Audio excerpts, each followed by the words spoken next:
Então, o tema da nossa mesa é conjuntura internacional. E a conjuntura internacional hoje tem uma marca muito forte da crise econômica que assola todo o mundo, né? Essa crise econômica que começa nos Estados Unidos por conta do setor imobiliário, ela se alastra por outras regiões do mundo, atinge a um nível bastante elevado de impacto na Europa e contamina o restante da economia mundial, né, pelas interligações muito fortes que caracterizam o capitalismo nos dias de hoje. Essa crise traz uma visão muito clara da natureza do sistema capitalista. Quer dizer, ao contrário do que se falava nos anos 90 e que foi apresentado com características de uma verdade absoluta, quer dizer, seria o triunfo do sistema capitalista mundial e da forma de organização das sociedades pelas estruturas de mercado e da democracia burguesa como uma forma superior de tomada de decisão pelas sociedades, ao contrário de toda essa propaganda, de toda essa construção ideológica que se fez nos anos 90, essa crise mostra, ao contrário disso, a real natureza do sistema capitalista. Então, ela deixa claro para quem ainda tinha alguma dúvida das contradições, da exclusão social, da miséria, da concentração de renda, do uso das estruturas de poder dos estados e estruturas de poder supranacionais para a defesa dos interesses da classe capitalista, das grandes empresas internacionais e do capitalismo internacionalizado como todo. Essa crise, que tem origem no setor financeiro americano e revela um processo anterior de crescimento dos investimentos na esfera eminentemente financeira, títulos circulando pelo mundo todo, criando um efeito chamado bolha. Esse efeito financeiro já é resultado de um outro processo, que é a queda nas taxas de lucro das grandes empresas, a necessidade dessas empresas buscarem formas de contrapor para o seu bom desempenho essa queda nas taxas de lucro, aliás, uma tendência prevista desde o texto O Capital do Marx, né? É algo extremamente atual. Então, a natureza do capitalismo fica muito clara com a eclosão dessa crise internacional. Essa crise marca também o fim de alguns ciclos históricos. O primeiro ciclo histórico que se encerra definitivamente com essa crise é a estrutura econômica e política mundial que advém do fim da Segunda Guerra Mundial.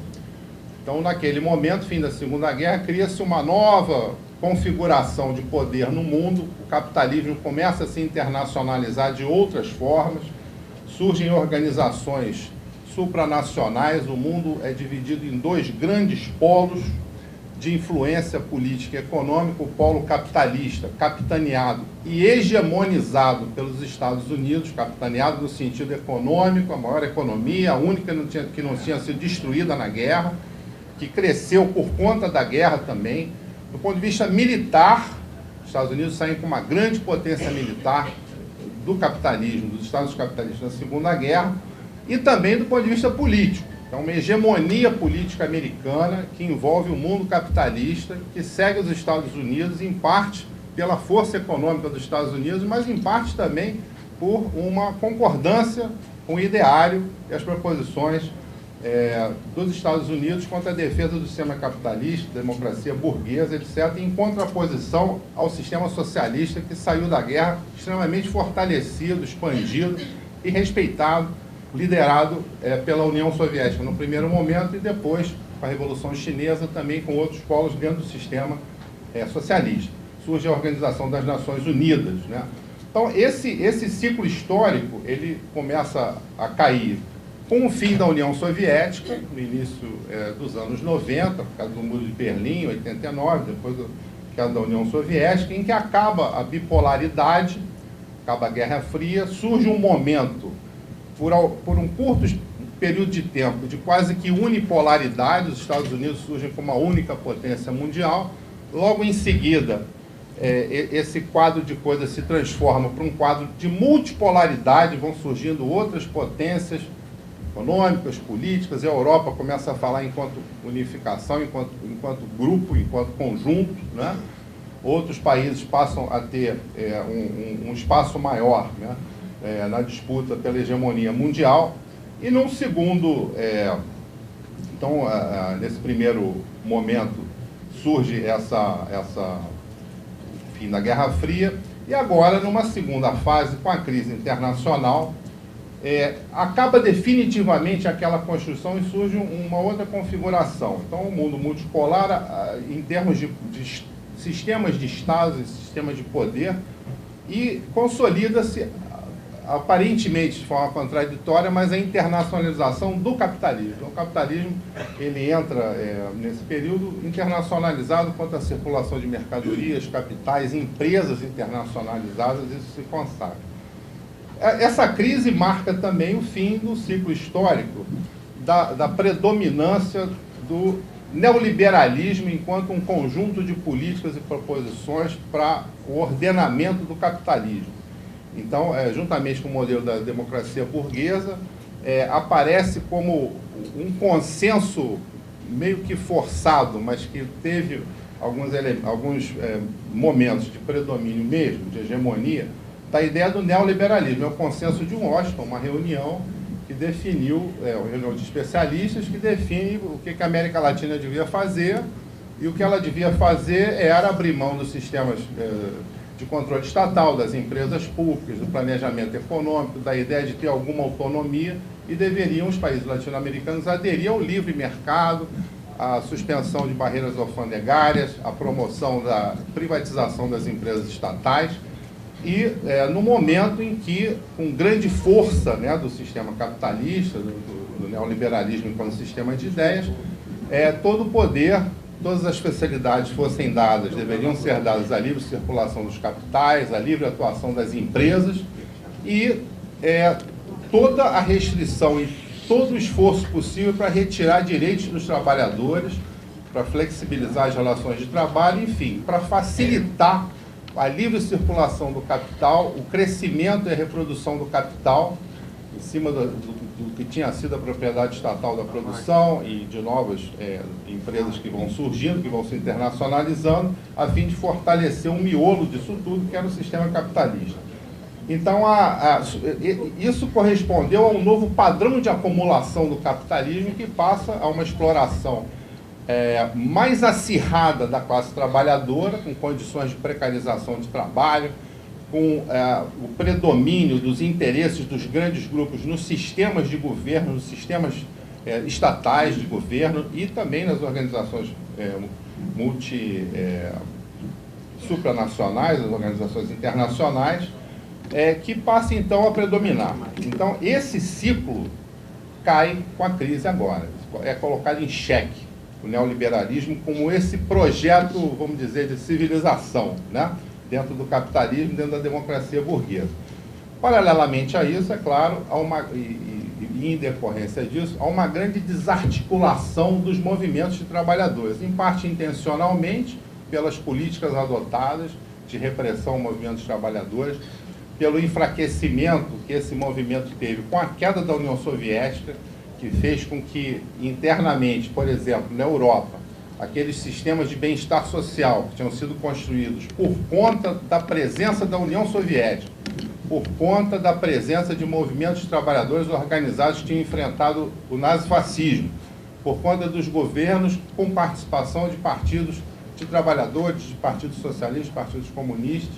Em função disso, da queda da Rússia, da queda da União Soviética, há uma desarticulação dos movimentos de trabalhadores que passam a ficar enfraquecidos e sujeitos à precarização do trabalho e, consequentemente, com mais dificuldades de se manter organizados. Então, isso cai diretamente sobre o movimento comunista internacional, também com a queda da União Soviética, como foi falado aqui, que marcou o processo nosso de reconstrução a partir do início dos anos 90, veio uma onda de destruição dos partidos comunistas, sob a alegação de que não precisava mais, uma vez que o comunismo seria uma proposta superada pela história e que agora o capitalismo, a democracia burguesa seriam as formas definitivas e eternas de regulação e ordenação da sociedade. E o pior de tudo é que esse período foi marcado também pela hegemonia desse pensamento por alguns anos, né? Foi hegemônico.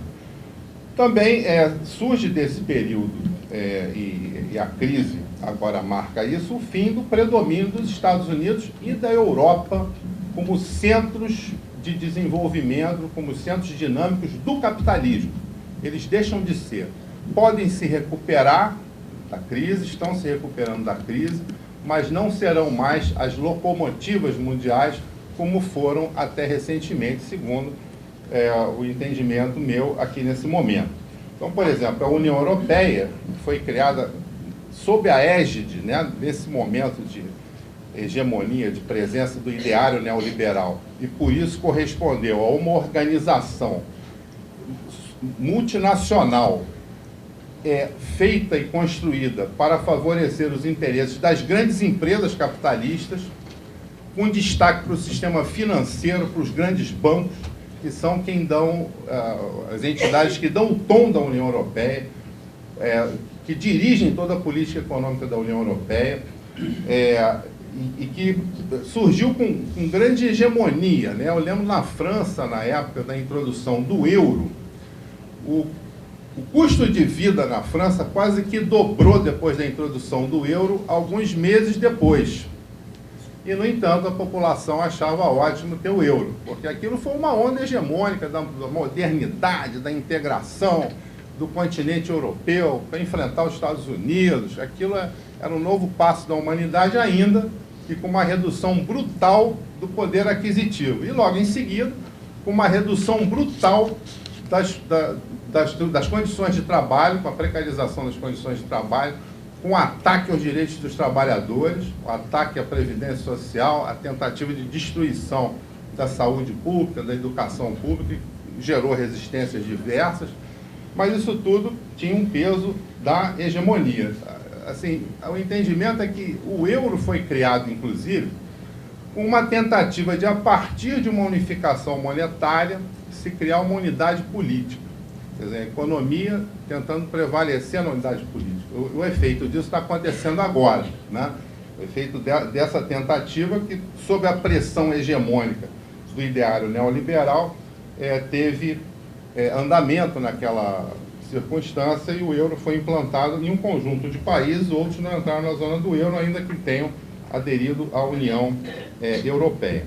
Também no plano imaginário, né, do imaginário social, essa crise marca o fim da ideia de que o capitalismo, na forma neoliberal, com a democracia burguesa, seria, então, o projeto final da humanidade, de organização da humanidade. Então, isso cai e voltam a surgir outras propostas de organização da sociedade, voltam a ser colocadas como a proposta do socialismo, nas diversas leituras e proposições que essa proposta traz. Bom, temos uma crise. Agora, há diferentes visões hoje quanto à natureza da crise, quanto ao que se prevê de seu desenrolar. Por exemplo, alguns autores colocam que essa crise tende a evoluir para ser uma crise final do sistema, que ela vai continuar se expandindo, ela atinge todos os setores da economia, as contradições não são superáveis, e que nós vamos ter uma debacle, nós vamos ter uma catástrofe, né? Catástrofe que aqui entre nós seria interessante por um certo lado, né? Pelo nosso lado, mas por outro, seria o fim, né? do capitalismo e tal. Assim, o que se observa, eu fiz aqui um levantamento dos números, né? O produto interno bruto, quer dizer, o valor da produção de bens e serviços do mundo, ele vinha crescendo num ritmo acelerado a partir dos anos 2000, do ano 2000, e quando chega em 2008 ele cai violentamente com o auge da crise. Então 2009 é um ponto de declínio muito forte na tendência de crescimento do PIB mundial. Esse decrescimento levou a esse entendimento: olha, a crise é todos os setores, ela é mundial, e com isso a gente pode ter uma debacle do sistema. No entanto, já em 2010, o nível da produção mundial já era superior ao nível de antes da crise. Então, o PIB do mundo continua crescendo, não caiu. E, como disse a professora Virgínia, isso corresponde, em parte, a um crescimento da base material do sistema capitalista. Então, tem mais trabalhadores entrando no sistema constantemente. No entanto, a gente vai observar, primeiro, que esse crescimento do PIB mundial, ele se sustenta principalmente pelo padrão da China, que hoje é a terceira economia do mundo, primeiro a União Europeia, os países todos juntos, né? Segundo os Estados Unidos, e ali colando nos Estados Unidos a China. É até interessante dizer que tem duas formas de calcular o PIB. Uma é por valor nominal e outra é por paridade de poder de compra, o que a pessoa pode comprar com dinheiro. A China está em terceiro nos dois critérios, mas em valor nominal, o PIB da China é de 6 trilhões de dólares, o PIB do mundo é 63 trilhões. A China é 6 em valor nominal. Mas quando se vai à paridade de poder de compra, a China pula para 10. Está em terceiro com 10. Estados Unidos, a União Europeia em primeiro com 15, Estados Unidos em segundo com 14, números arredondados, e a China com 10, e crescendo. Então a China tem crescido nos últimos anos a um patamar que oscila em torno dos 10% ao ano de crescimento da produção, né? Interna e com investimentos no exterior. A China faz investimentos na África, ela compra empresas em outros lugares do mundo para equilibrar o seu balanço de pagamentos e também para se expandir enquanto potência. Não tenhamos dúvidas quanto ao projeto chinês, é de expansão mesmo, né? E também pela Índia, que também tem crescido entre 5% a 6% nos últimos 15 anos, né? A Índia, que tem um PIB de 4 trilhões de dólares em termos nominais e de 2 trilhões em termos de... Não, 2 trilhões nominais e 3,6 em paridade de poder de compra. Então, China e Índia praticamente sustentam esse crescimento do PIB mundial. A Europa e os Estados Unidos voltaram a crescer, mas em taxas muito pequenas. A gente também pode dizer que uma parte ponderável desse produto mundial se dá no setor de serviços, que continua crescendo, e se dá em condições de precarização das condições de trabalho, né? Então a gente observa o fenômeno que mesmo nos centros do sistema, como a Alemanha, aumentou muito o número de trabalhadores precarizados, muito, né? É interessante que são trabalhadores com relações de trabalho precarizados, mas trabalhadores de alta qualificação, porque a imigração para a Alemanha vem dos trabalhadores mais qualificados dos países periféricos da Alemanha. Então, os turcos, portugueses, italianos e de outras nacionalidades vão para lá, mas vão com boa qualificação, né? Então, aumenta a produtividade do trabalho, aumenta a exploração por aí e aumenta a precarização do trabalho. Então, também como uma decorrência desse processo, como ele vem se dando, o valor da produção continua aumentando, mas menos do que, por exemplo, o aumento da população, e aumenta de forma com que correspondendo ao aumento das contradições, quer dizer, tem menos trabalho relativamente, menos emprego, que aumenta o número absoluto de empregos, mas menos do que o aumento da população. E aumenta muito a precarização das condições de trabalho, sem falar que como os estados abriram mão do seu papel nas áreas sociais, né? Fizeram com que as suas empresas produtivas fossem privatizadas, né? As condições das garantias sociais vêm se precarizando também extremamente em todo o mundo, os sistemas previdenciários, de saúde e educação. Então, o capitalismo segue crescendo, mas com o aumento das contradições do sistema. As contradições internas continuam crescendo. Então, tem a leitura que a crise vai desembocar numa catástrofe, como, assim, grosso modo, fala o Mecharos, né? Tem uma leitura catastrofista da crise, e tem alguns autores que dizem, olha, o sistema se recupera, mas o que está acontecendo? Os ciclos de crescimento do capitalismo estão se encurtando um pouco. Então a gente vai ter outra crise adiante, talvez em condições piores, né? Com mais contradições entre a relação capital e trabalho, inclusive contradições, como também falou a professora Virgínia aqui na mesa anterior, entre os elementos que formam o sistema. Então, por exemplo, dentro da Europa, é uma discussão que está muito bem retratada na revista teórica do Partido Comunista Alemão, existe o imperialismo da Europa como um todo, em relação ao mundo, e existe o imperialismo da Alemanha dentro da Europa. É fácil entender o jogo. A Alemanha empresta para todo mundo para que todo mundo compre os produtos alemães.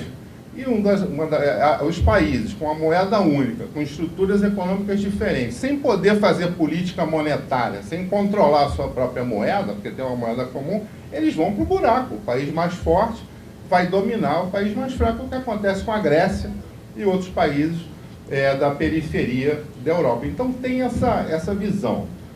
Também tem a visão com a qual eu concordo do argentino, o Jorge Bernstein, que diz o seguinte: olha, se o capitalismo, enquanto um sistema civilizatório, né, ele tende está começando um longo período histórico de declínio. Mas ele mesmo fala no seu texto o seguinte: não nos iludamos, não é um declínio linear que vai levar ao seu fim mecanicamente, não é isso. Como o Marx já tinha antecipado. Isso vai acontecer se uma série de fatores estiverem presentes, principalmente a ação dos atores do lado da classe trabalhadora no enfrentamento das classes, na luta de classes, né? Então vai ser um período de declínio marcado por aumentos da produção, por quedas na produção, por crises, por avanços da classe trabalhadora, por recuos, por vitórias, por derrotas. Mas aí vem esse elemento, que é o elemento da ação contra o capitalismo, a ação revolucionária, né? O capitalismo também tem algumas bombas relógio funcionando. Uma delas, e isso é muito bem analisado pelo alemão, né, o Altvater, que diz o seguinte: a produção atual do mundo tem uma base energética muito clara, que são os combustíveis fósseis, né? É o carvão, é o petróleo. E essa base está terminando. Ela tem um horizonte de vida relativamente curto. No caso do carvão, algumas décadas. No caso do petróleo, os otimistas falam em 30, 40 anos, mas 40 anos é ali na frente, né? Nós somos todos jovens, né? Estaremos certamente vivendo esse período. Também não se pode cair na ilusão de que, por conta do esgotamento dos combustíveis fósseis, o capitalismo acaba por ele mesmo. Não, está lá no Marx. O que determina isso é o investimento. Se houver investimento suficiente em novas formas de energia, pode ser que se consiga substituir essas fontes energéticas e tal. Mas o que se sabe é que dificilmente se manterão os níveis atuais de consumo, né, de produção e de consumo, se não houver uma mudança geral. Quer dizer, os níveis atuais de consumo não são sustentáveis. O que não quer dizer que o capitalismo vai acabar mecanicamente porque vai diminuir a produção de petróleo. Não podemos cair nessa ilusão, né? Várias coisas podem acontecer. E também, como decorrência desse fato, a gente pode dizer que, além da tentativa de retomar um pouco a hegemonia mundial no plano político e econômico, os países imperialistas começam uma escalada, como também foi falado na mesa anterior, militar. Então, as ações dos Estados Unidos, da OTAN na Líbia, né, e outros países agora, a ameaça em torno do Irã e outros países, é para controlar reservas estratégicas. É o imperialismo, na sua visão, lá dos anos 50 mesmo, é aquilo mesmo, é força militar tentando se apropriar de reservas estratégicas. Então, essas são condições, né, que estão cercando o sistema hoje e marcam a conjuntura. O que tem de novo nesse processo todo? Bom, tem novos atores, né? Alguns já estavam entrando em cena há mais tempo, desde os anos 90, como contraposição ao neoliberalismo. Então nós temos governos não neoliberais ou antiliberais, não necessariamente socialistas, por exemplo, na América Latina, vários países. Venezuela, Equador, né? Mesmo Nicarágua, e outros casos que possa, mesmo Argentina, que não são socialistas ou comunistas, mas não são neoliberais, não são seguidores dos Estados Unidos, fazem contraposições, né? Greves de trabalhadores, greves gerais, por exemplo, contra a perda de direitos previdenciários em vários países, a França principalmente, mas também em outros países.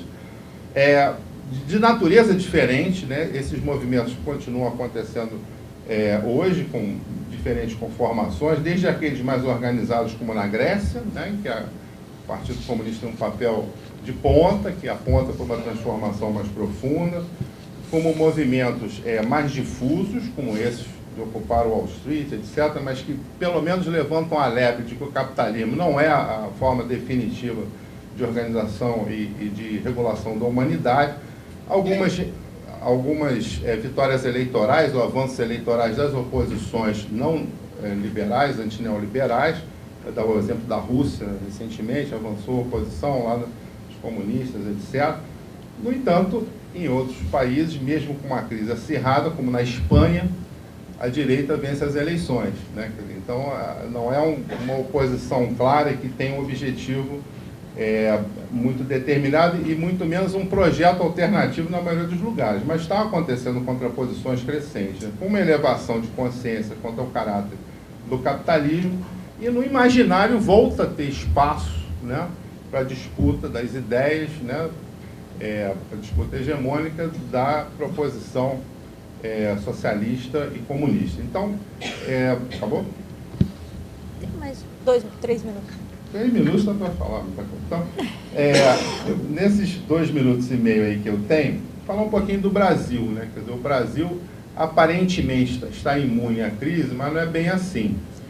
Nós vivemos no Brasil um período de 10 anos de um crescimento de 3,2% mais ou menos constante, que é pequeno, mas é suficiente a dar uma base material para uma estrutura de poder que é comandada por um bloco de partidos, de forças sociais, que inclui a direita, né? Ao contrário da Argentina, que não tem um governo socialista ou comunista, mas em que a direita não está no poder. No Brasil, segmentos importantes da direita estão no governo, representando latifundiários, representando agroexportadores, representando o grande capital financeiro. Mas, por conta desse pequeno crescimento, há um certo crescimento do acesso ao consumo de algumas camadas sociais. Então, tem uma classe média baixa surgindo, é considerado classe média a família que, no seu conjunto, tem mais de R$1.000 de renda por mês. Classe média, né? Depois dessa informação, eu passei a olhar diferente para o meu carro, que é um Escort 96. Me deu mais... Então, por conta disso, né, há uma base material para um discurso do governo, que é um discurso de desenvolvimento. O Brasil também, apesar das áreas sociais demolidas, né, a Previdência está arrebentada, dos direitos trabalhistas esmagados, de não ter escola pública suficiente para todo mundo, principalmente no ensino médio, da universidade ter apenas 13% de vagas oferecidas para a idade de 20 a 24 anos, mas há esse discurso.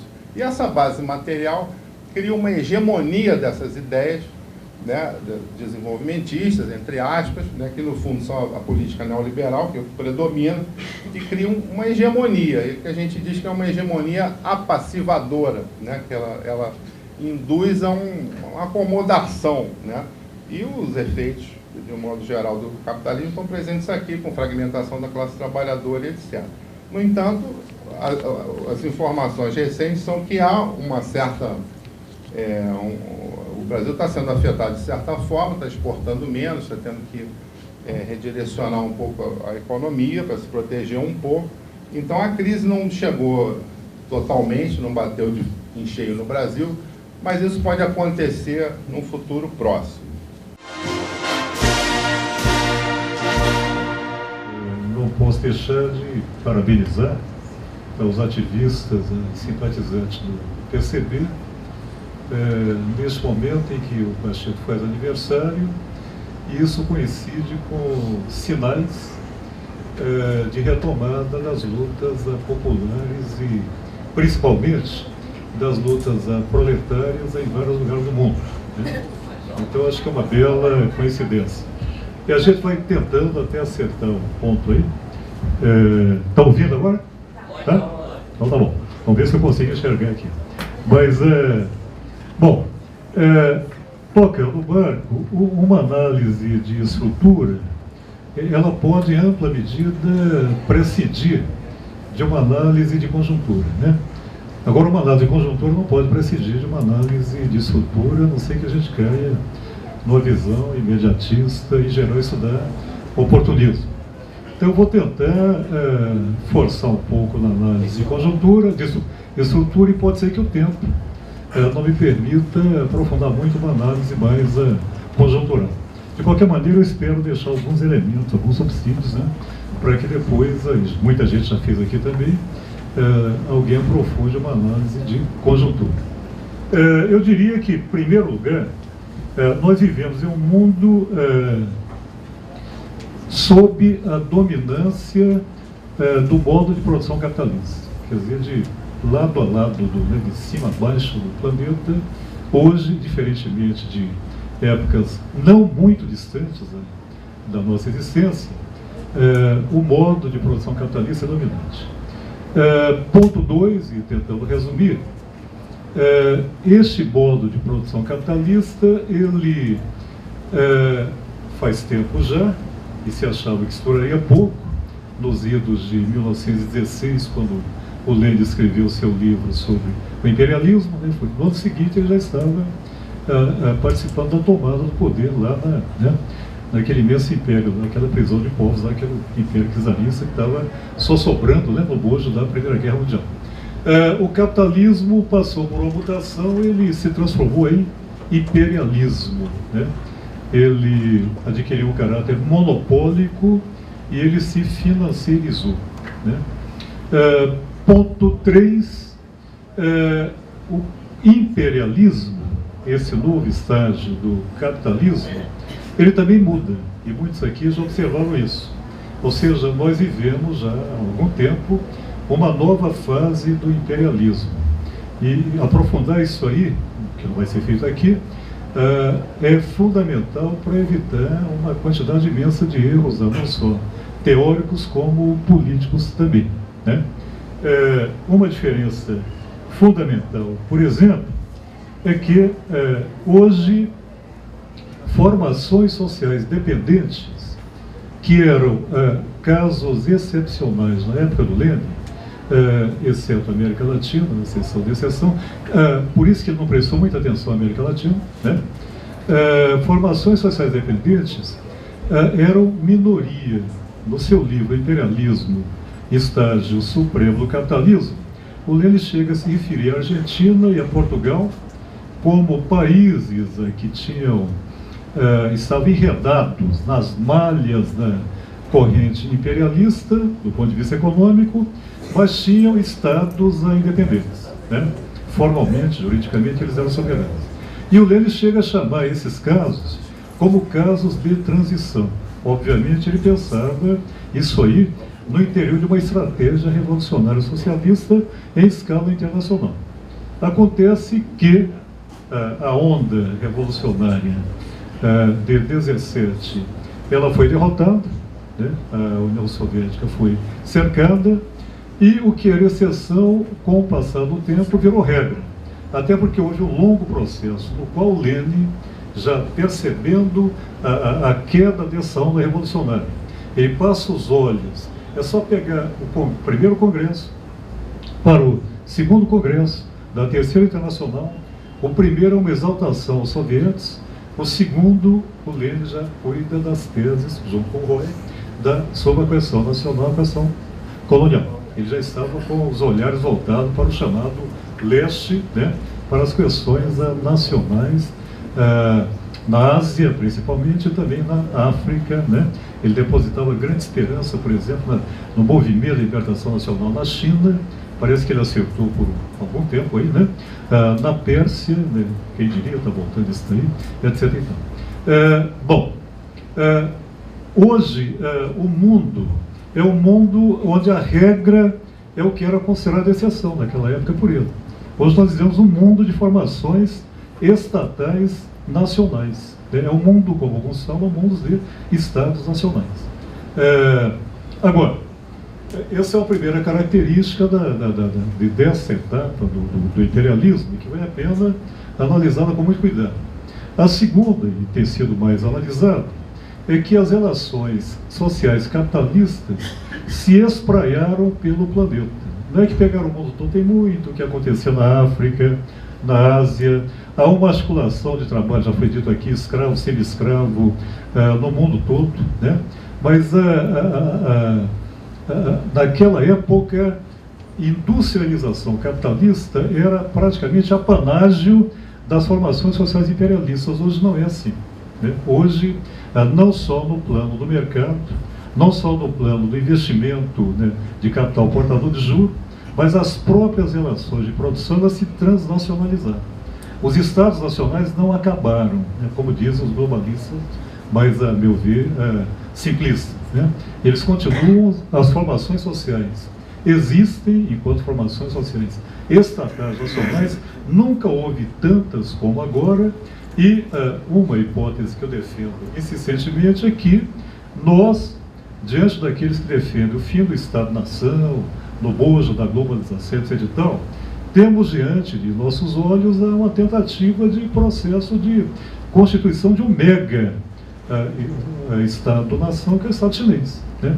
A China, hoje em dia, é um locus de desenvolvimento aprofundado de relações de produção capitalista, né?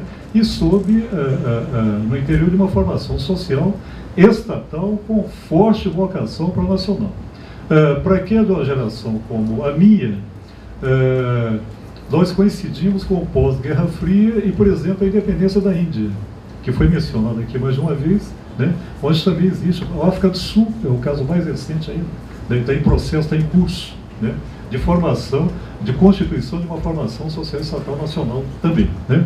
Então nós temos um espraiamento das relações sociais capitalistas, o que não elimina de forma alguma o imperialismo. Quer dizer, você tem formações sociais dependentes, a grande maioria delas, formações sociais existentes no planeta, e tem formações sociais hegemônicas aí, né? Então, esse é um conjunto, digamos assim, de características estruturais que eu gostaria de mencionar, né? Em seguida, vale a pena também mencionar o intenso processo de financiarização, né, que também está no Marx e está na base da teorização sobre imperialismo, né, pelo qual passou o capitalismo e que se expande, e fortalece essa corrente, essa malha, né, de financiarização no sentido hilferdingiano e leniniano do termo, né, e não simplesmente no sentido do capital fictício, mas também não deve levar à ignorância do papel fundamental nesta crise atual exercido pelo capital fictício. É um papel que não tem precedente que eu saiba na história do capitalismo. Bom, dito isso, eu acho que já se pode levantar algumas proposições acerca da crise atual, né? Primeira delas, é uma crise que não é somente econômica, ela é uma crise econômica profunda, né? Mas ela tem dimensões político-ideológicas que devem ser examinadas com muita atenção, com muito carinho, né? Já foi dito aqui, vale a pena repetir, foi dito de várias maneiras, com vários matizes, né? Não há nenhum automatismo, que a tendência de quem aposta na revolução é ver na crise do capitalismo algo que leva necessariamente à derrubada do capitalismo. Quer dizer, isso aí não tem muito fundamento teórico e é um risco político muito grande, principalmente na conjuntura em que nós estamos vivendo, né? Ponto 2. Nesta crise, né, existe uma hora da verdade para uma série de formulações que adquiriram, digamos assim, uma certa consagração. Uma delas, a tese do ultra-imperialismo predominou, né? Ou seja, já desde 1945 não temos uma grande guerra entre potências imperialistas. Quando elas entravam em guerra, ou grandes potências imperialistas, ou não vai depender muito da posição política e teórica de cada um, né? Elas entravam em guerra ou entram ainda por intermédio de terceiros, né? Isto pode acabar, né? Ninguém está dizendo aqui para não dormirmos, ficar preocupados demais, tal, mas há o risco de um acidente de trabalho, dar início a um conflito que saia do controle das grandes potências, a começar pela maior potência militar do planeta, é muito grande, né? Vários analistas e políticos, né, com grande experiência, o caso do Fidel Castro, por exemplo, né? Do outro lado, o Kissinger deu uma entrevista meio bombástica na linha, só não ouve os tambores da guerra que está surdo, e nós vamos ganhar essa parada, né? É o lado da direita, né, estadunidense. Quer dizer, o mundo que se apresenta no momento não é um mundo muito pacífico, não. Existe grande risco, não vou dizer que vai acontecer, né, de uma perda de controle, especialmente no Oriente Médio. Não por coincidência, direita estadunidense já há muito tempo instituiu como política de Estado, não como política de governo, independente se é republicano ou democrata, chegar a dominar o centro da Eurásia, o que passa por alguns países aí, cujos governantes, de vez em quando, são acusados de ter arma de destruição em massa, devoram criancinha, como o comunista fazia antigamente, talvez volte a fazer, etc. e tal, né? Há processos de satanização que acontecem, chibatas, etc. e tal, né? Antidemocratas, acusado em nome dos direitos humanos da democracia, chacinas são produzidas cada vez mais em escala maior, né? Aliás, com mais competência agora, sob a tutela ou a chancela do Prêmio Nobel da Paz, o Barack Obama, né? Muito mais competente do que o presidente, que era mais atabalhoado, digamos assim, né? Então, isso apenas é uma amostra do que pode vir por aí, né? Ou seja, perigosamente se aproximam do cerco duas grandes candidatas à potência, a China de um lado, a Rússia do outro lado, ambas com contradições imensas, até porque no caso da China é meio tiro no pé atacá-la, porque os investimentos estadunidenses que mais são rentáveis estão exatamente por lá, pelo menos até hoje, nesse começo de noite, né? E no caso da China, por outro lado, você tem uma política tremendamente prudente, mas há muito tempo pragmática. Eu vi no jornal de hoje de manhã, rapidamente, que a China já deslocou suas compras de petróleo do Irã para a Arábia Saudita. Ou seja, não é fatal que um ataque ao Irã leve a este conflito, né? Por isso que eu falei, é um risco, né? Que leva a um conflito entre, por exemplo, China e Rússia de um lado e Estados Unidos do outro. De qualquer maneira, essas duas candidatas à potência estão sendo meio naquela de espreme o gato, estão sendo, né, apertadas, exprimidas, quase sufocadas, o que, por tabela, também cerca a Europa Ocidental. Então você tem um jogo geopolítico tremendamente complicado, né, em curso aí, né, e que, no fundo, remete a um debate já tradicional dentro e fora do mundo acadêmico, mas que interessa bastante aos ativistas também, que é, afinal de contas, a quantas fica a hegemonia dos Estados Unidos no mundo, né? Esse é um debate que está em aberto, porque o processo está em curso também, né? Exatamente é disso que se trata. Quer dizer, esta ofensiva militar estadunidense tem por objetivo recompor as bases da hegemonia do plano econômico, por exemplo, desbaratada, inclusive com a tremenda carência de legitimidade das intervenções humanitárias estadunidenses em vários lugares do planeta, né? Então, o que se trata é de recompor isso aí pelo meio com o qual eles estão acostumados desde o século XIX. É a Guerra do Texas, a Conquista do México, a chamada Guerra da Espanha. Gozando o nome dessas guerras, a Guerra do Vietnã, quer dizer, é o esporte, digamos, nacional, né?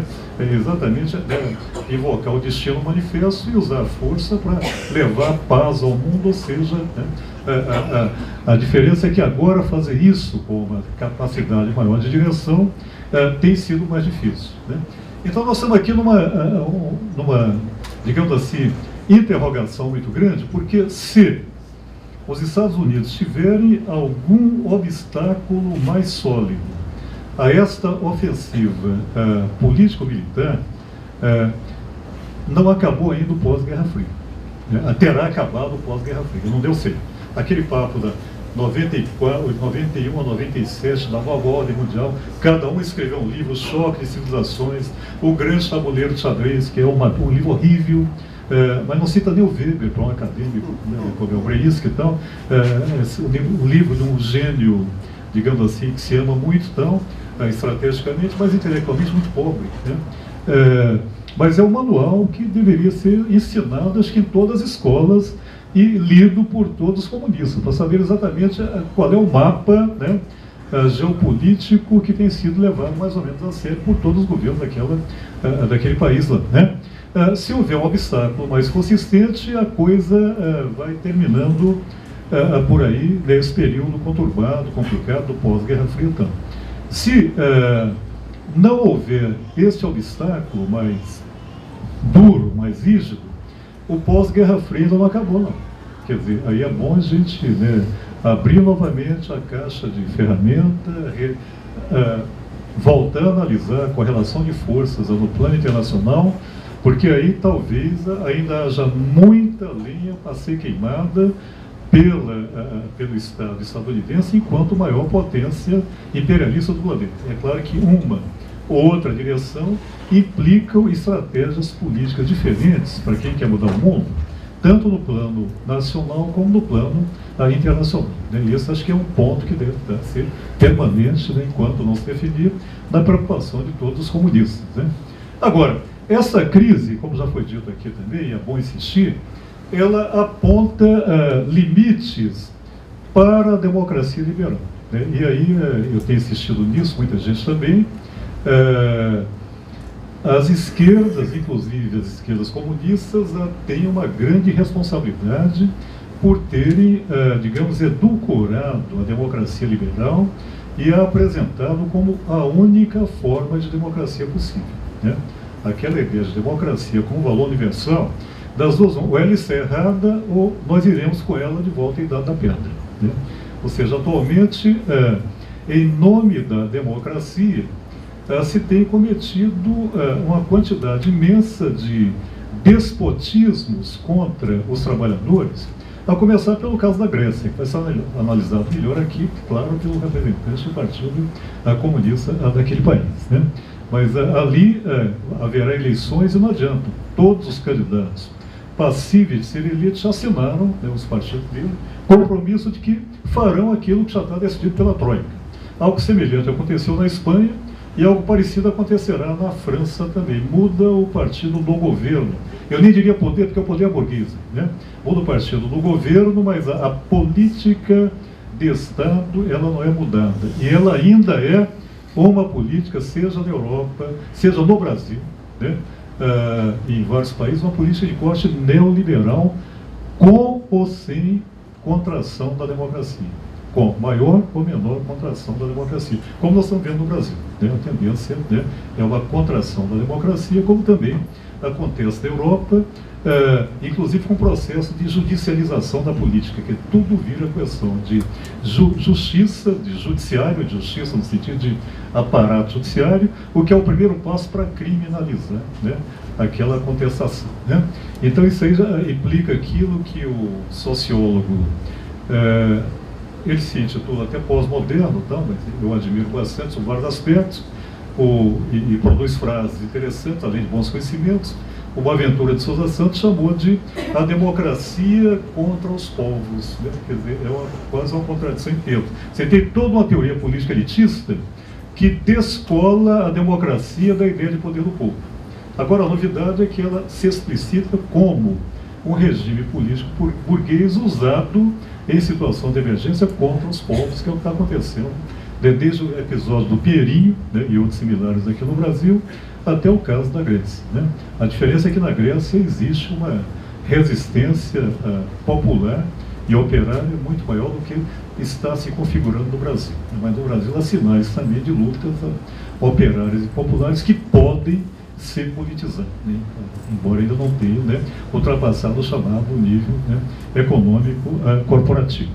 Então a democracia liberal está à prova, né, e pelo visto não vai passar muito bem nessa prova do ponto de vista do proletariado e das lutas populares. A questão, novamente, que se coloca é que tipo de democracia os comunistas têm a propor, né, de modo que seja efetiva, né, no sentido de favorecer a luta dos dominados, em especial a luta proletária, e de instituir, né, nessa luta por uma nova sociedade, novas relações sociopolíticas aí que permitam a construção de uma sociedade sem classe. Então, acho que se repõe, né, de um jeito mais desafiador, né, esse desafio sobre a discussão da democracia.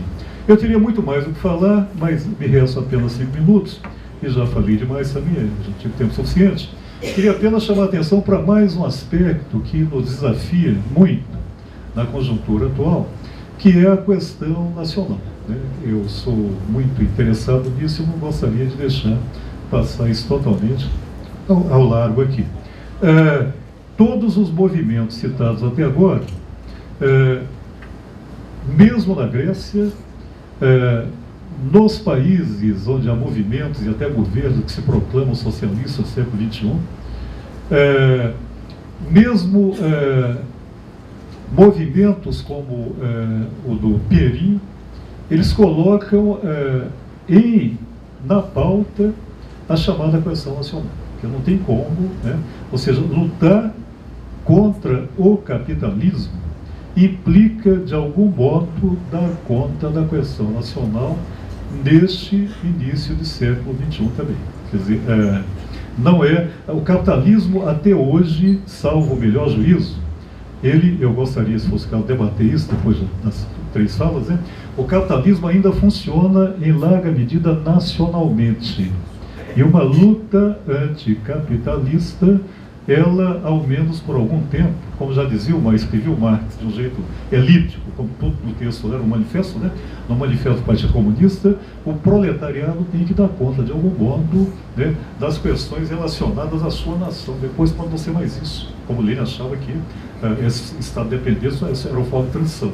Mas ignorar que haja uma questão nacional grega que passa, inclusive, pelo repúdio da dívida pública grega. Passa pela questão de que políticas levar frente ao Estado Nacional grego. E passa, inclusive, que política levar adiante de uma União Europeia criada sob a égide do grande capital, né? Quando a União Europeia começou a ser criada, era moda falar que, olha, o único internacionalismo que existe é o internacionalismo burguês, Passou isso também, né? Nem a burguesia é tão internacionalista, o caso alemão foi mencionado aqui, né? E nem o proletariado, quando se põe em luta, né, abre mão de tarefas nacionais. A questão é como articular essas tarefas com uma estratégia de caráter nacionalista. Diria que isso aí é um desafio muito grande que se coloca para os comunistas nesse início de século. Eu tinha até elencado 5 tipos de educação nacional, que não dará tempo de mencionar aqui, mas queria então, para encerrar, dizer que boa novidade, além dos 90 anos aí, no 90º aniversário do Partido Comunista, é que lutas tendem a surgir, né? Tendem a surgir, ou seja, algumas faíscas estão surgindo. Parece que uma nova fase de lutas de massa se acende, inclusive no Brasil. Vide o caso do Pinheirinho, que tende a se repetir. E o caso do Pinheirinho, para mim, é emblemático, porque ali ficou, a meu ver, vamos discutir depois, né? Claro que o potencial de luta era tão grande que nenhuma organização política existente no Brasil, vamos dizer, no mundo, daria conta de dirigir aquilo sozinho. Ou seja, hoje em dia, diante dessas faíscas, dessas centelhas que estão aparecendo aqui e ali, é fundamental manter, por um lado, a intransigência comunista. Ou seja, não se deixar subordinar por qualquer força política, né? Não sufocar a estratégia no interior do taticismo. Mas, por outro lado, é fundamental também descobrir como juntar forças, principalmente quando há movimentos de massa, né? Para que uma força isolada não transforme um grande potencial de vitória numa derrota que pode semear e abrir o caminho para outras derrotas também. Então, com esse recado um pouco, alguns diriam dialético, mas eu diria que, né, o que aponta para vários caminhos, porque a realidade está tremendamente ainda em curso no que se refere a processos sociais relevantes, que eu terminaria essa fala aqui renovando meu agradecimento pelo convite e meus parabéns aos ativistas e simpatizantes do Partido comunista brasileiro. São os 90 anos do PCB. O ideal seria se o PCB não tivesse feito 90 anos, porque o comunismo já tinha se colocado no Brasil e ele tinha se dissolvido como partido, tinha virado uma sociedade coletivista. Mas como isso não acontece, não é? A gente continua comemorando o aniversário do partido e tentando construir a Revolução Socialista no Brasil. Olha, na verdade essa mesa, se pode dizer que ela continua a mesa que discutiu a crise do partido, não é? Quer dizer, a crise de identidade em 92, a luta pela resistência, o contexto sociopolítico da resistência e as falas, né, dos meus dois companheiros que antecedem, e além da fala da Virgínia, da professora Virgínia, ajudam a gente ter um painel, eu diria, de primeira conclusão desse processo de reflexão coletiva que nós estamos fazendo. Eu vejo três grandes eixos aqui que eu fiquei rabiscando enquanto eu vi as pessoas todas falarem aqui nas mesas e agora nessa mesa. São três questões. A razão seria uma reação conservadora e ofensiva neoliberal. Segundo ponto, a desintegração e a reintegração da subjetividade dos trabalhadores. E o terceiro, quais são as perspectivas, né? São três eixos fundamentais que permearam esse discurso, né? Obviamente, o contexto a crise do capitalismo, é uma crise que não nasce agora, ela não aparece como foi bem dito aqui, não aparece com a famosa crise financeira, mas a crise financeira dos bancos dos Estados Unidos, a questão imobiliária, ela é um fenômeno de uma processualidade muito mais complexa, né? E que é resultado de uma tentativa de resposta já na década de 80 do século XX, não é? Para tentar conter esse processo de aceleração das crises cíclicas. Alguns economistas chamam de crise rastejante, não é? Eu acho ótimo esse nome, porque de fato é uma crise permanente com pequenos momentos de subida, de desenvolvimento e de aceleração econômica. Também foi dito aqui, é importante que a gente recoloque, que esse desenvolvimento ele tem muito mais uma conexão com essas inundações de capital fictício, de capital desconectado do processo de produtividade, do processo produtivo, não é? Que fazem oscilar alguns momentos as economias e que se articulam com uma outra questão, que é uma questão que é resultado da chamada reestruturação produtiva, que é uma ofensiva das formas de superexploração do trabalho. Quer dizer, isso é algo fundamental, e eu estava até conversando aqui com o camarada Gunther da Alemanha, onde você tem hoje na Alemanha um pleno emprego, e esse pleno emprego ele é 90% estruturado em trabalhos de profunda precarização. Isso não é só um fenômeno alemão, mas na Alemanha isso ganha dimensão, porque a Alemanha é o núcleo fundamental do imperialismo europeu. Quer dizer, ele é, talvez, junto com a França, o eixo fundamental, né, da política da União Europeia, o eixo fundamental da política do euro, e o eixo fundamental da política de superexploração das periferias europeias. Não é? A gente costuma olhar para a Grécia, mas tem Portugal, mas tem a Espanha, e a própria Itália, que não chega a ser uma periferia, mas que tem uma tradição de subimperialista também, bem parecida com a do Brasil, não é? com o subimperialismo brasileiro, que também sofre os efeitos gravíssimos, não é? Desta precarização acelerada. Quando a gente fala em precarização acelerada, nós temos que nos remontar a uma coisa fundamental. A reestruturação produtiva, que é um resultado natural das formas de reposição do capitalismo no mundo moderno, ou, como se pode dizer, não é? Ah, obrigado. É que eu estava achando, está tocando uma música, então eu estou ficando muito louco, estava do meu lado, né? Eu já estou escutando o anjo, né? Mas, enfim, esta precarização, não é? Ela tem a ver com um desmonte das formas tradicionais de organização da produção. A nova forma de produção, nova forma de organização do movimento dos trabalhadores e dos trabalhadores na inserção produtiva tem um reflexo imediato nas formas organizativas do movimento operário. Isso é uma coisa importante. Por quê? Porque atinge também as formas de subjetividade. Não é? Isso é uma coisa que eu queria, eu ressaltei essa questão, porque nós temos que discutir que o capitalismo vive hoje aquilo que o Lukács chamava de fase manipulatória do capital. né? Eu diria o seguinte, mais do que uma fase manipulatória, é uma fase de alta fetichização do capitalismo, não é? A gente costuma, inclusive, quando eu, por exemplo, estou no carro, eu vejo os caras escutando música nos carros do lado, né? Quer dizer, há uma infantilização do mundo. E essa infantilização do mundo, quer dizer, tanto das formas estéticas como das relações humanas, mais do que a infantilização do mundo, este processo de profunda fetichização, ou seja, de permeação, de mercantilização das relações sociais num grau muito agudo, elas também atingem o elemento da organização dos trabalhadores. Ou apontam, neste momento, uma profunda desorganização. Claro que quando a gente fala, bom, há uma crise sistêmica, eu sempre gosto de dizer o seguinte, claro que a gente tem que sempre tomar cuidado com as analogias. As analogias são perigosas. Mas, um dia desses eu estava lendo o famoso Petronius Hábitos, que escreveu um livro fantástico chamado Satírico, e que foi filmado pelo Fellini. Nesse livro do Petronius, e o Petronius era um cara do sistema, ele era um juiz do período do Império Romano, de uma profunda crise, era um cara ligado ao Nero.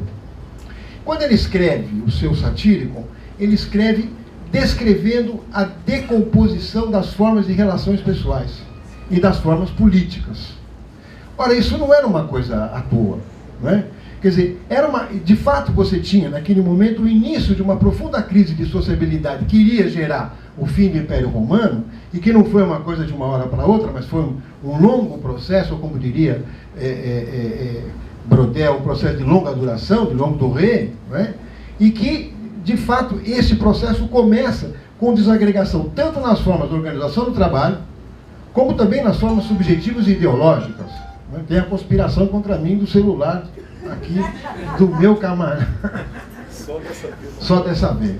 Agora, de qualquer maneira, o que é importante lembrar é que esta crise de subjetividade ganha dimensão profunda com a crise das experiências do socialismo real, ou do leste europeu. Quer dizer, de repente se viu o seguinte, bom, a única alternativa que nós tínhamos aqui de horizonte faliu, né? Agora, o que se coloca, o que é um pouco a Virgínia disse, é um momento de grande publicidade, de grande propaganda, e dizer, olha gente, vamos cair na real, a solução está aqui no capitalismo, se vocês quiserem, estamos de braços abertos, usando até o termo que eu gostei muito, que a Virgínia coloca, mas é mais do que isso, né? Quer dizer, além disso, é conquistar corações e mentes.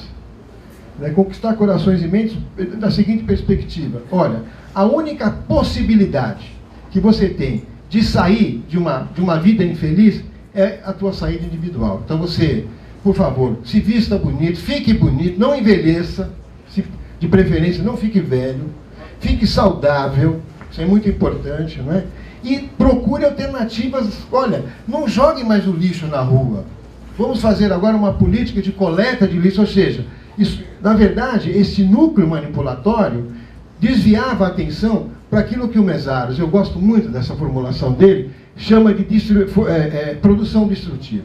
Quer dizer, ao mesmo tempo que você tem a aceleração de uma produção destrutiva, resultado de uma forma de crise societal, de crise de produção, não é?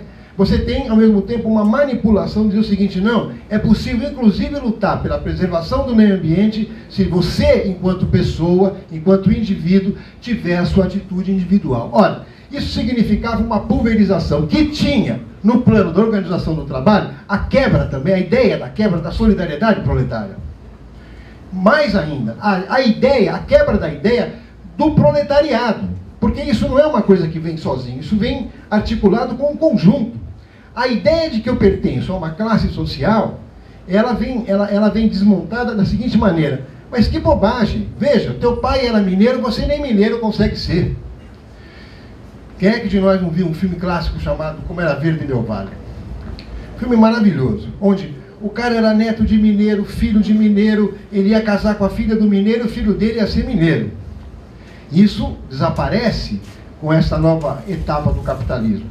Ora, como isso desaparece aquela chamada tradição da inserção no mercado de trabalho, diz, olha, eu tenho orgulho de ser metalúrgico e filho de metalúrgico, há esta ideia da quebra, da pulverização da noção do trabalho. Olha, isso tem uma reverberação não só no plano da manipulação imediata da sociedade, mas também nas próprias ciências sociais.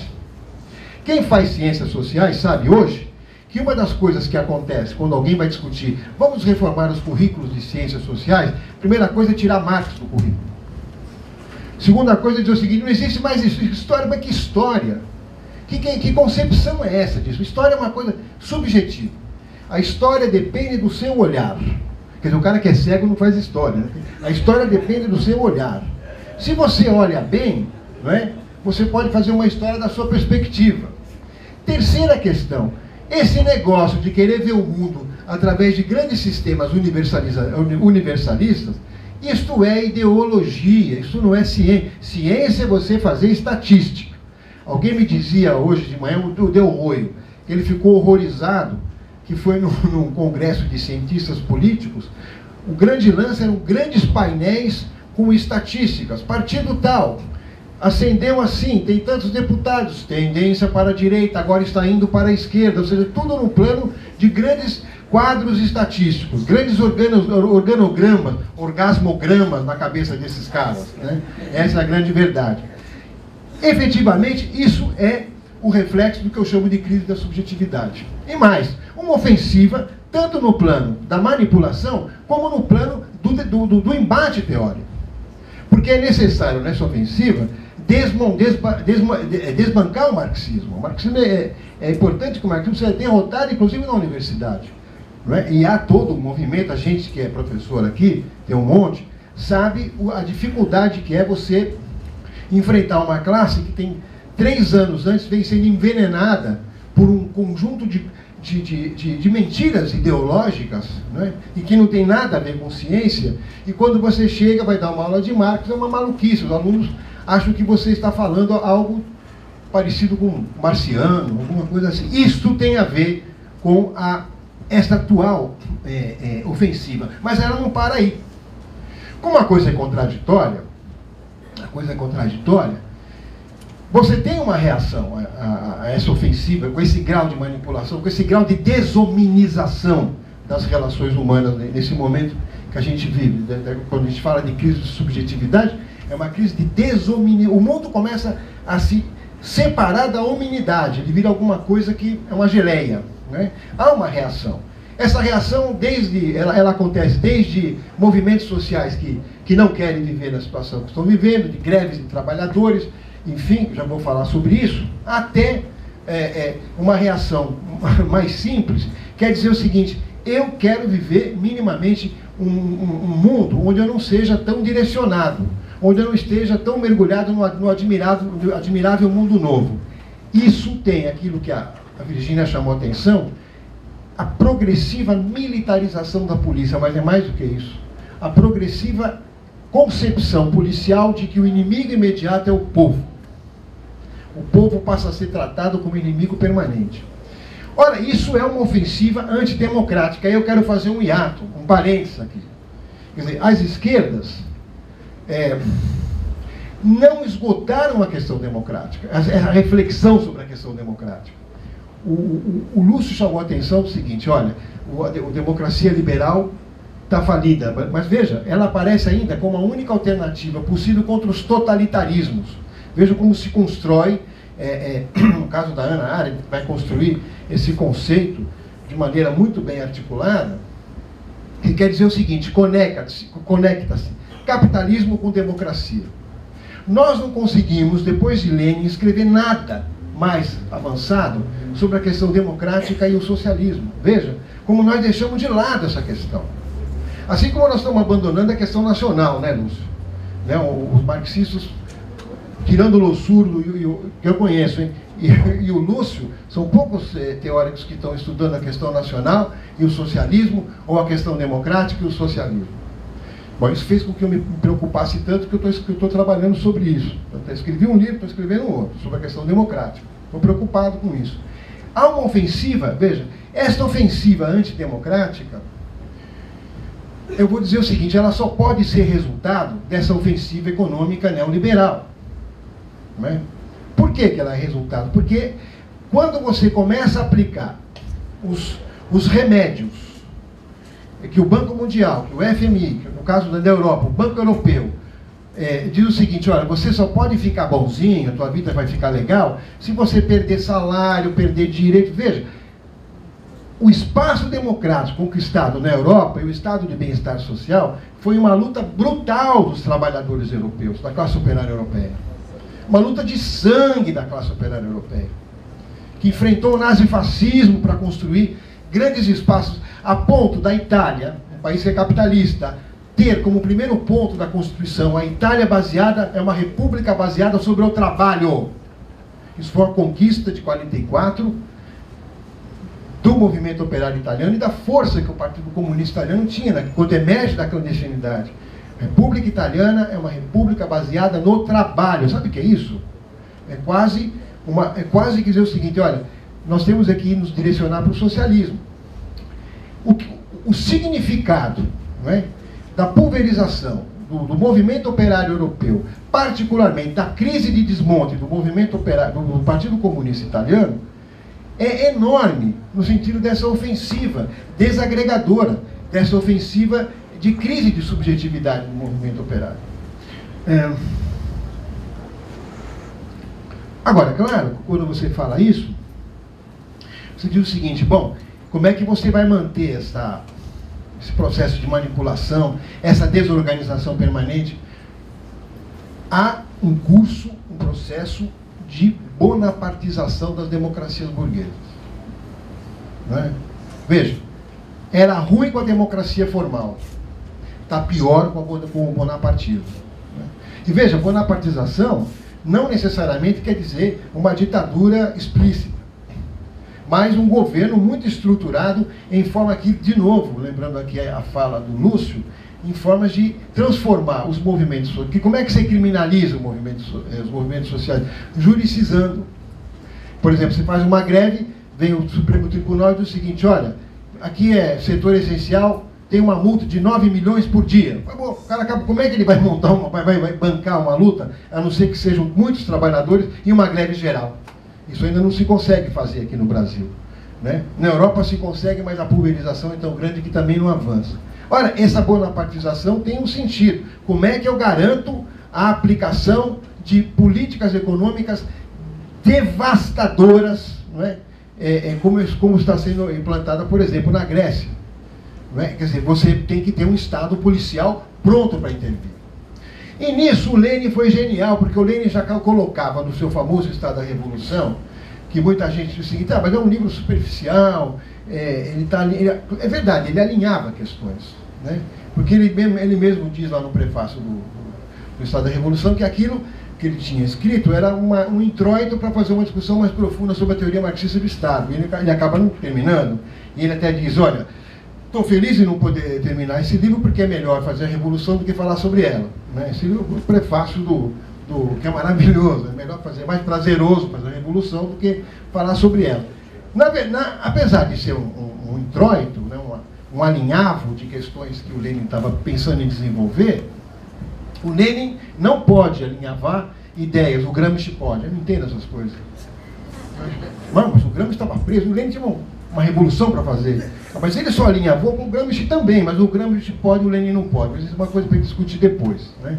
Agora, de qualquer maneira, o que eu quero dizer é que o Lenin dizia o seguinte: por mais democrático que seja o Estado burguês, ele já tem na sua gênese uma estrutura de defesa para se transformar rapidamente em Estado bonapartista, que são as leis de exceção. Ora, isso está ocorrendo no mundo. Você tem um processo acelerado de bonapartização, inclusive na América Latina, inclusive no Brasil. Particularmente no Brasil, quer dizer, é inadmissível que nós tenhamos um governo social-democrata, né, que é o governo que se estabelece com o PT, e que permite algo parecido com o Pinheirinho. Mas não só o Pinheirinho, né, que golpeia a Previdência, que privatiza a estrutura da Previdência Social e assim por diante. Quer dizer, isto tem a ver com essa reação conservadora. Agora,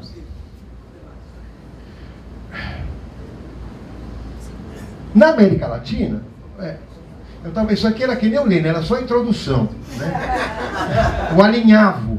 Mas eu vou tentar ser disciplinado. Na América Latina, quer dizer, esta reação, ela também se dá de uma maneira diferente. Quer dizer, enquanto você tem na Europa uma reação que ainda expressa a crise de subjetividade, os movimentos dos inconformados, como é que chama lá na Espanha? Os indignados, os machucados, vai ter vários nomes, né?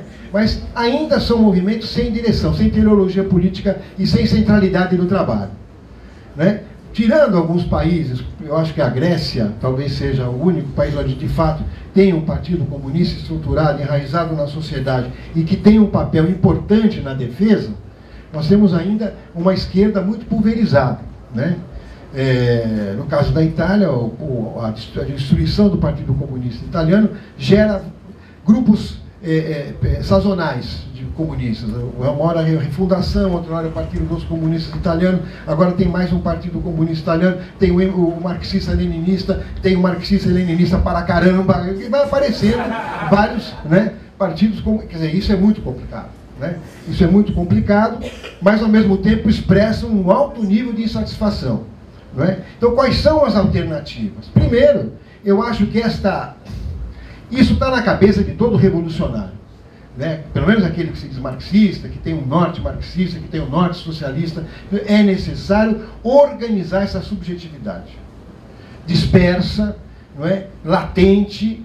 E uma das coisas que nós estamos fazendo aqui é discutir como é que a gente organiza essa subjetividade, né? Esse seminário, eu acredito que existam seminários como esse no mundo inteiro. Eu acho que a perspectiva é ainda lenta. Nós temos ainda um caminho a percorrer. Apesar de uma crise de sociabilidade de profunda intensidade, o capitalismo ainda consegue sair, em alguns momentos, e apresentar algumas possibilidades para os trabalhadores. Como é que nós vamos afrontar isso? Cabe a nós a construir.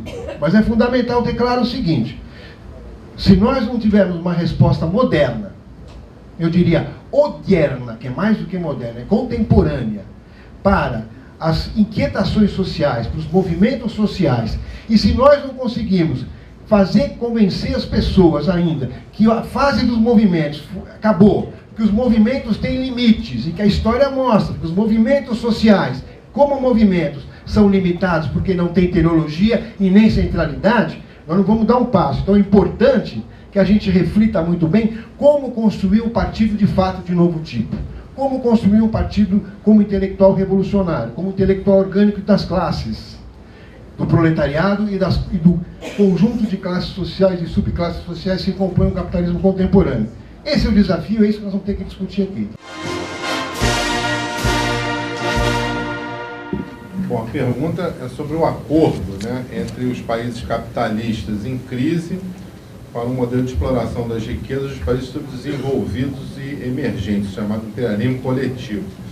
Isso não é bem um acordo, né? É que a burguesia é internacionalizada. Então as empresas são internacionalizadas e há um fluxo de recursos, de mercadorias, de capitais circulando pelo mundo todo e comandados pelas grandes empresas e pelos estados nacionais que organizam, de certa forma, a ação dessas empresas que tem base em cada um deles, né?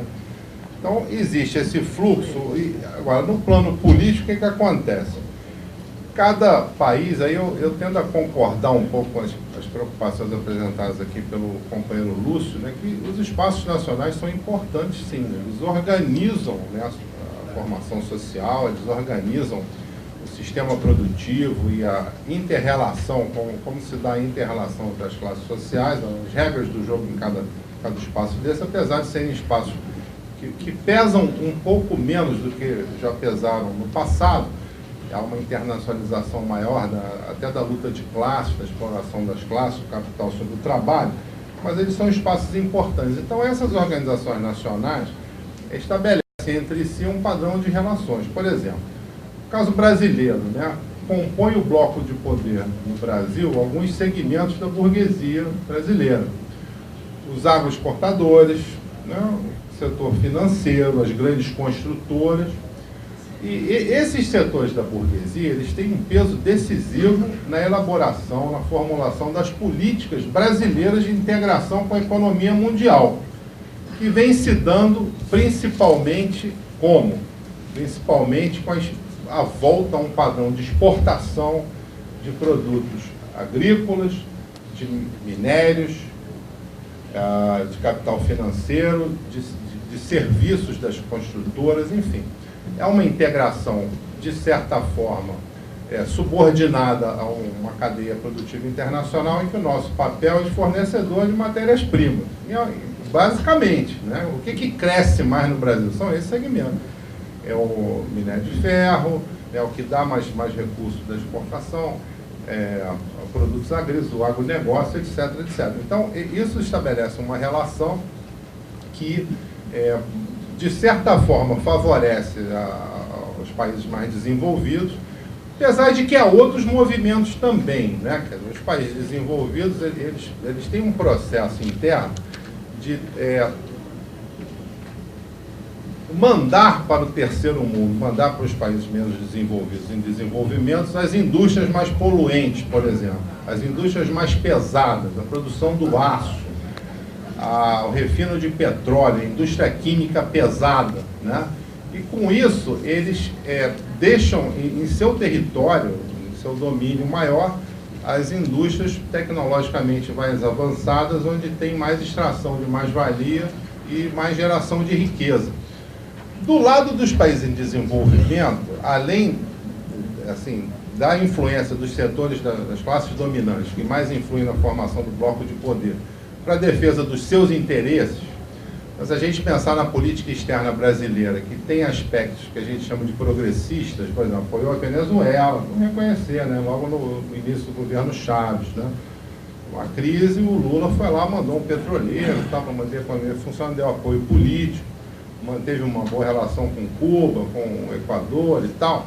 Em parte isso nos agrada, nós até declaramos isso, foi correto isso e tal, mas não tenhamos ilusões. Uma parte das explicações para essa política é a defesa dos interesses da burguesia brasileira no exterior. É para fazer obra na Venezuela, para fazer obra no Equador, é para vender serviços, é para vender produtos brasileiros, pela influência desses grupos dominantes da burguesia brasileira que interferem e ditam a política internacional e estabelecem um padrão de relação econômica e política internacional. Do lado dos países de desenvolvimento, também existem ações diferenciadas. Alguns países têm interesse em atrair essas empresas, uma vez que eles querem se desenvolver pela sua formação social burguesa, local, nos moldes capitalistas. Então, de certa forma, é uma visão meio etapista. Então, vamos trazer as indústrias, vamos desenvolver, vamos elevar um pouco o patamar de renda, ter mais assalariados e empreender um caminho de desenvolvimento. Alguns países fazem isso com um corte mais liberal, né? Abrem as portas para que as empresas entrem. Outros fazem isso de forma mais ordenada. A gente pode falar da China, né?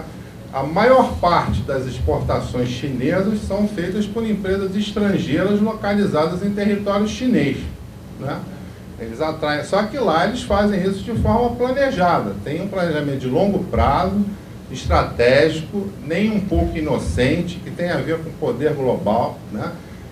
São estruturas capitalistas dentro da China, mas de um capitalismo extremamente regulado, não é capitalismo de livre mercado, é capitalismo regulado, os setores capitalistas, né, dentro da China, que são bastante grandes e poderosos, e também a exportação de capitais da China para o exterior. Então, são modelos diferentes. A Índia segue um modelo intermediário, ela tem uma tradição de planejamento, mas também é ordenado na atração dessas empresas, né, dos países mais desenvolvidos do seu território. E isso agrada aos dois lados. O país desenvolvido se livra da indústria química pesada, por exemplo, mais perigosa e tal, põe na Índia e fica com a informática, com a microeletrônica, com o que gera mais valor agregado dentro do jogo econômico internacional. Então, são vários processos que vêm acontecendo. No caso brasileiro, eu diria que o que está em curso é, primeiro, a presença de empresas estrangeiras predominantemente na economia brasileira, de grandes grupos que, por exemplo, não têm inovação, vêm para cá em busca de mão de obra mais barata, para superexploração do trabalho e para reproduzir isso nos países vizinhos, né, no chamado subimperialismo, né, como o Mauro Marini colocou muito bem, né, e concluindo. Então, isso se faz dessa forma. e de várias formas de integração internacional envolvendo essa questão. Essa coisa do Estado Nacional é fundamental, porque a gente tem uma ideia, e venderam uma ideia, essa que é a coisa, né? De que os Estados Nacionais estariam sendo dissolvidos.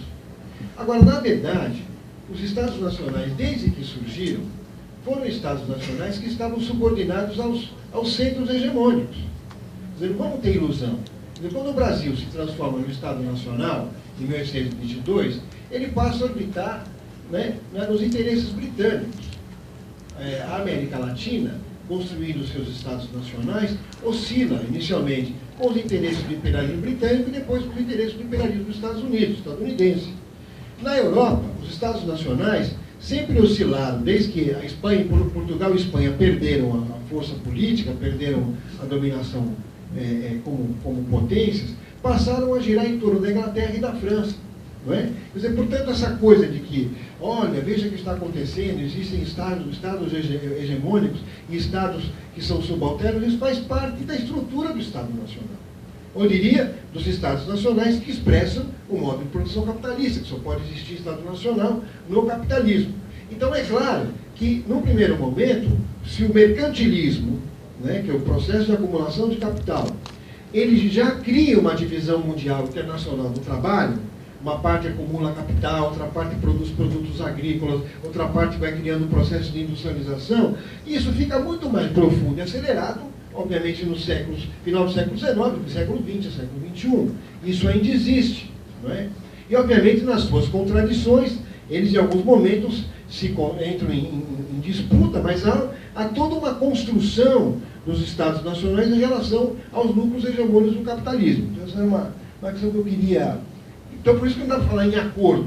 O que dá para falar são divisões internacionais do trabalho. Por exemplo, o Brasil, na sua trajetória natural, o seu tipo de desenvolvimento, sua forma sociohistórica de desenvolvimento, a sua particularidade histórica, sempre fez com que o Brasil fosse uma economia partícipe, integrada e complementar das grandes estruturas hegemônicas do capitalismo internacional. E foi isso. Hoje ele é isso, porque ele tem um alto grau de desenvolvimento de força produtiva, então ele atua nos poros do imperialismo, né, como economia complementar, pendular, e que na América Latina hegemoniza, como um país imperialista, né, as relações econômicas. Então o Brasil também faz parte deste concerto internacional colocado pelo capitalismo.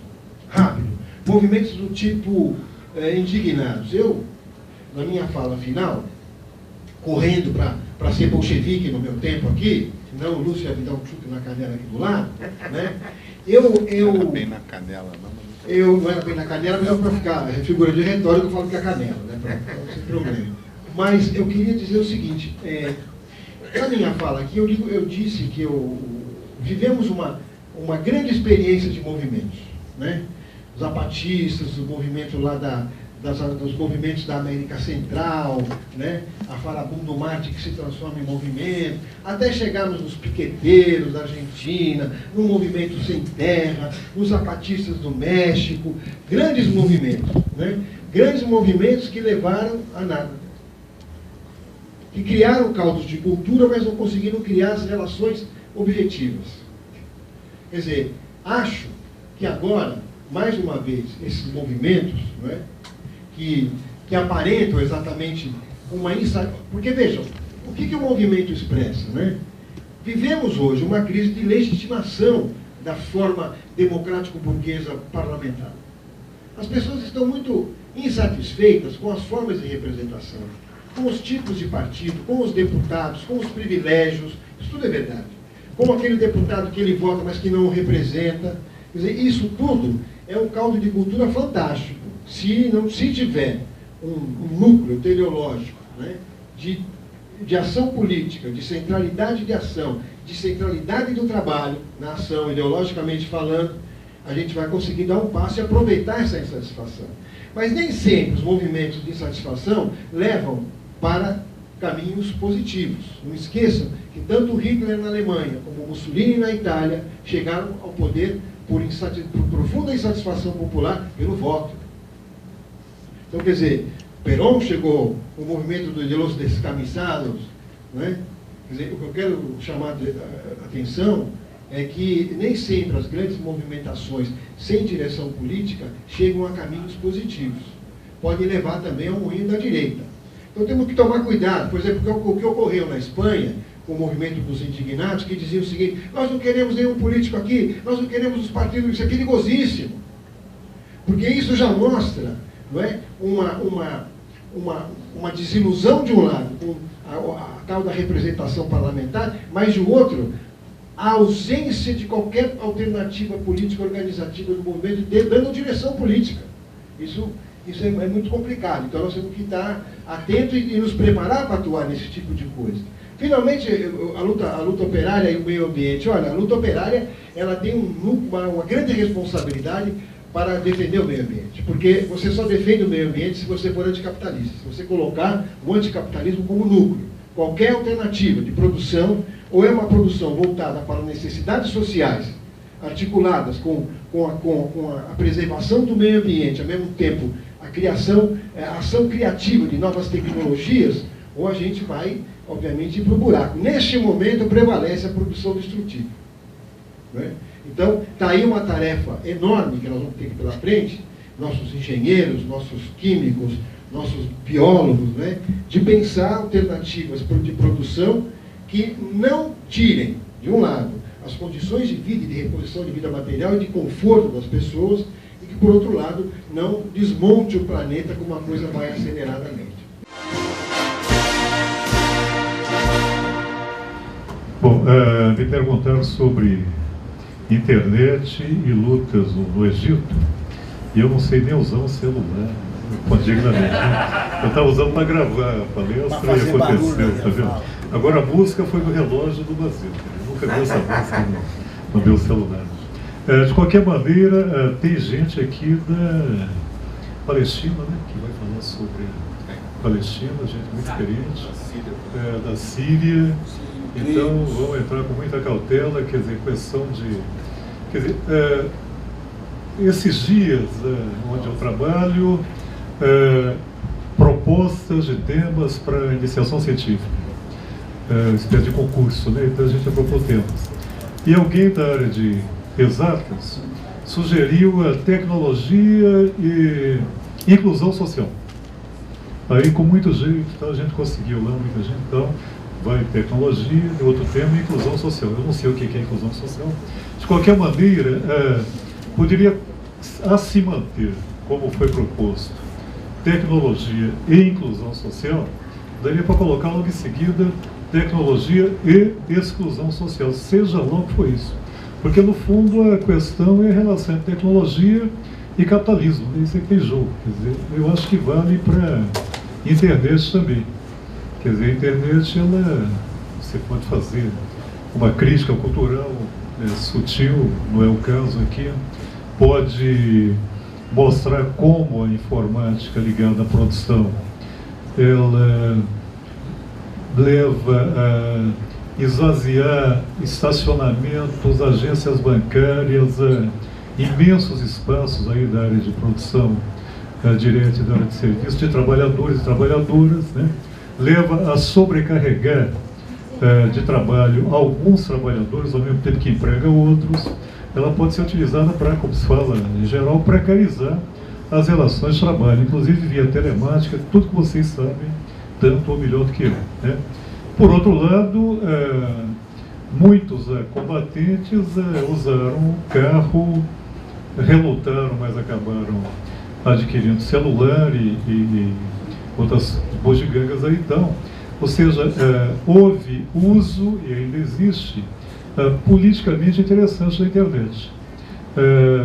Foi o povo na rua quem derrubou, quem derrotou aquele golpe contra o Chávez lá em 2002.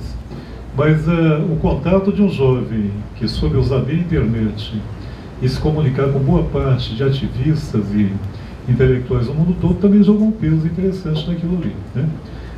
Que no Brasil talvez a internet nos prenda muito e nos dê a ilusão de que somos muito mais fortes e presentes do que realmente somos. Mas é inegável também que a esquerda tem conseguido usar, né, com alguma eficácia política, a internet. Agora, claro que se criam lendas, até porque os heróis do capitalismo hoje, um acabou de morrer, são vinculados a isso aí, né? São os grandes heróis aí. Então, antigamente eram grandes famílias ou grandes líderes, capitães de indústria, aquela coisa todinha, né? Agora é o pessoal desse chamado mundo virtual aí. Então tem uma função ideológica muito grande, sobre a qual a gente não vai se perder aqui. Agora, ouviremos pessoas mais avalizadas que vieram de lá. Do que eu sei, o papel da internet nesses movimentos lá na Tunísia e no Egito, ele foi epidérmico. Ele foi muito pequeno, embora tenha tido a sua importância. No Egito tem uma participação, pena que eu não vou ficar aqui para ouvir sobre o Egito, de trabalhadores, especialmente do setor estatal, alguns falam do setor público, eu tenho uma certa relutância com isso, que é fundamental, né, o movimento de jovens trabalhadores e desempregados, que é importantíssimo também. Tem um ex-aluno meu que está por conta própria lá e manda matérias interessantíssimas, minha fonte de formação basicamente essa daí, eu lembro que eu li sobre o assunto. Mas eu diria que a internet não teve esse papel que os meios de comunicação atribuem a ela de forma alguma, né? O grande problema em relação à ecologia, acho que o Carlinhos já tocou no assunto. Quer dizer, resumindo, para ser anticapitalista consequente, hoje é preciso ser ecologicamente consequente, né? E para ser ecologicamente consequente, tem de ser anticapitalista consequente também. Quer dizer, passou aquela onda em que a classe média era a vanguarda da luta ecológica. Ela recuou, agora tem para ela gôndolas com produtos orgânicos, coleta de lixo selecionado, coloca o seu tijolinho e tal, mas a luta ambientalista, inclusive no Brasil, ela tem sido reprimida com corte de orelha. É incrível como a União Nacional dos Estudantes, eu nem sei quem é o presidente dela, comenta-se muito isso, né? Está difícil saber quem é o presidente da CUT e o presidente da ONU. Até porque alguns acham que não é tão relevante assim, né? Mas houve uma época que todo mundo sabia, mais ou menos, a escalação da seleção brasileira e que era o presidente da CUT, né? O da ONU eu também não sei quem é, mas sei que um casal foi assassinado, eu sou daquela região, antigamente cortava a orelha de índio. Você ganhava, quem fazia isso, ganhava por orelha. Matei tantos índios, está aqui a prova, então, que as orelhas estão. Cortaram a orelha lá do Zé da Maria, pelo menos do José. A Maria fazia TCC na Federal do Pará, Campos de Marabá. Quer dizer, nem dessa forma a UNE se juntou à defesa, né, de uma luta ambientalista, né, que eu diria que nem tão radical era, embora eu tenha profunda admiração pelo que ambos fizeram lá, né, mas é exatamente o que eu falei, né. De modo que hoje são esses movimentos sociais, gostando da plataforma política deles ou não, que travam a luta ecológica mais séria em qualquer lugar do mundo. Esse é um desafio também para a esquerda comunista, quer dizer, como se vincular a esses movimentos. Em geral, eles foram meio, digamos assim, deixados de lado por essa esquerda. Eu acho que agora, se ela deixa de lado, ela abre mão de uma frente de luta anticapitalista muito importante e abre mão de aliados fundamentais, né, nessa luta aí, né?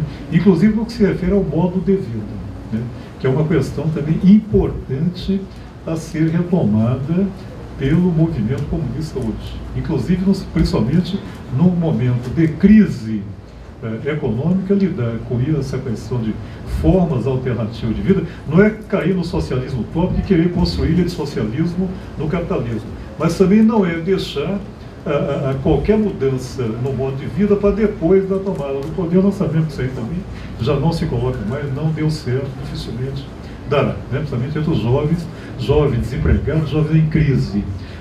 O que os meios de comunicação fazem é retirar a dignidade da cultura desse pessoal, né? E atribuir dignidade àquilo que o Carlinhos chamou de infantilização de grande parte da sociedade. A chamada alta cultura vira uma mercadoria cara e o restante fica com o lucro. que os frankfurtianos chamavam de um lixo cultural, digamos assim. Teria mais uma questão aqui, mas acho que para mim a capacidade de contribuição e para o que vem por aí hoje à noite ainda já está de bom tamanho. Eu agradeço, me sinto muito honrado por ter vindo aqui e estar com vocês. Obrigado.